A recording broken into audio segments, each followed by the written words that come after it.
Dolar Amerika Serikat lanjutkan pelemahan di pekan lalu. Harga emas mencetak rekor tertinggi, diikuti dengan menguatnya euro dolar hingga ke level tertinggi 2 tahun. Kekhawatiran ekonomi dan politik jadi faktor penekan dolar Amerika Serikat tersebut. Sementara pandemi COVID-19 di Amerika Serikat terus meningkat dengan lebih dari 4,7 juta kasus, dengan angka kematiannya kini melebihi dari 150.000 orang. Smart Investor, kami akan membahas fokus dan perhatian pasar dalam sepekan ke depan dalam video kali ini.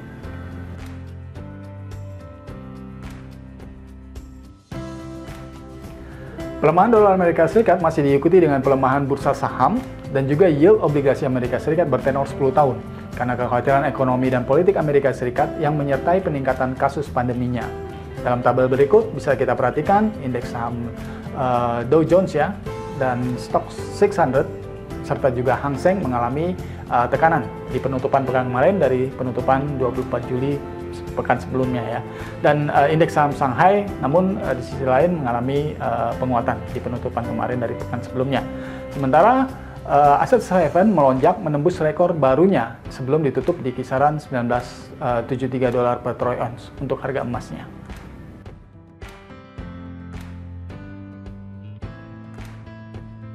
Yang pertama, politik Amerika Serikat. Karena masih belum ada kesepakatan untuk untuk stimulus lanjutan untuk COVID-19 dan rencananya akan ada pertemuan berikutnya di hari Senin ini untuk membahasnya.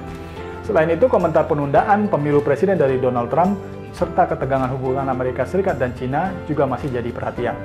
Yang kedua, ekonomi Amerika Serikat mengalami resesi setelah mencatat kontraksi pertumbuhan ekonomi di kuartal 1 dan kuartal 2 2020. Bahkan, kontraksi pertumbuhan ekonomi di kuartal kedua, minus 32,9%, merupakan yang terbesar sejak masa depresi ekonomi besar-besaran atau The Great Depression Amerika Serikat di tahun 1930-an. Sementara untuk data ekonomi pekan ini adalah manufaktur ISM pada hari Senin ini, jam 9 malam, estimasi lebih optimis dengan perkiraan 53,6 dari sebelumnya 52,6. Lalu di pekan ini di hari Rabu ya, itu akan ada rilis non-manufaktur ISM, perkiraan lebih pesimis 55,0 dari sebelumnya 57,1. Dan berikutnya di hari Kamis ada weekly jobless claim pada jam setengah 8 malam, estimasi lebih pesimis 1,45 juta dibandingkan pekan sebelumnya 1,43 juta. Lalu terakhir puncaknya adalah non-farm payrolls pada hari Jumat jam setengah 8 malam, estimasi lebih pesimis dengan perkiraan 1,51 juta dari sebelumnya 4,8 juta. Unemployment rate yang juga dirilis dalam waktu yang sama, estimasi membaik 10,5% dari sebelumnya 11,1%. Sementara average hourly earnings juga di hari yang sama dan jam yang sama, estimasi membaik dengan negatif minus 0,5% dari sebelumnya minus 1,2%.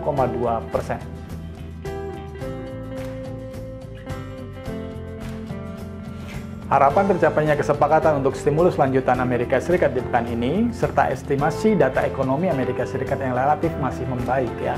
Ini dapat membatasi pelemahan US dollar, sehingga aset-aset berikut dapat membatasi penguatannya. Yang pertama, euro dollar, perhatikan zona resisten di 1.1850 hingga 1.1915. Bila terbatas, ini dapat memicu koreksi ke zona support 1.1760 hingga 1.1700. Lalu yang berikutnya bisa Anda perhatikan Aussie dollar.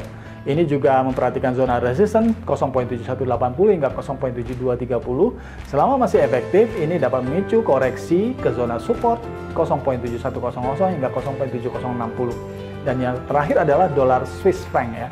Ini perlu diperhatikan zona supportnya di 0.9100 hingga 0.9070. Bila efektif, ini dapat memicu rebound dengan zona resisten di 0.9150 hingga 0.9200. Ya, jadi untuk pekan ini perlu mewaspadai pelemahan US dollar terbatas sehingga dapat memicu koreksi di euro dollar, Aussie dollar, dan dapat mendorong rebound di dolar Swiss franc. Semoga bisa menjadi peluang untuk Anda. Jangan lupa support video kami dengan subscribe, like, and share. Saya Rehman Abadi dari Research Department PT Valburi Asia Futures.